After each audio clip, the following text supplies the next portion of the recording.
Understanding, casting a circle. A guide for English language learners. Hello everyone, welcome to our English language learning channel. Today, we're diving into an interesting phrase, casting a circle. This might sound a bit mystical, but it's a great example of how English can be both literal and metaphorical.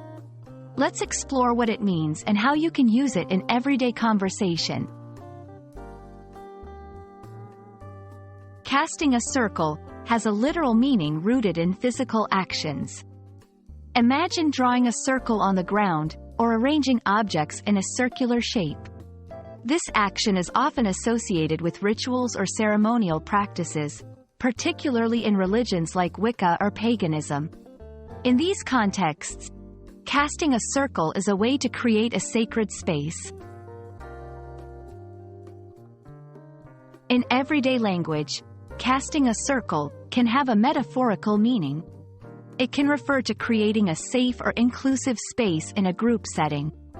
For example, in a classroom or a team meeting, when everyone is encouraged to share their thoughts without judgment, you could say a circle is being cast. It's about fostering an environment of trust and respect. Understanding the cultural context of this phrase is important.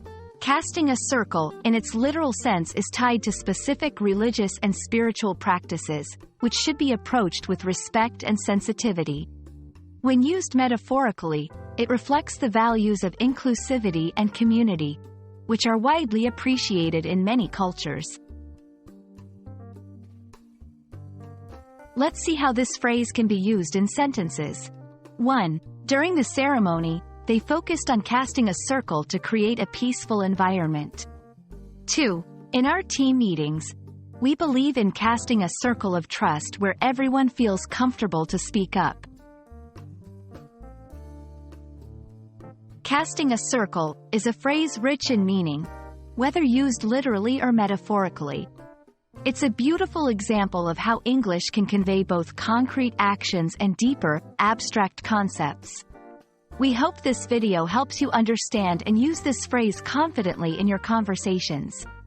Remember, language learning is not just about words, but also about the ideas and cultures they represent. Happy learning, and see you in our next video.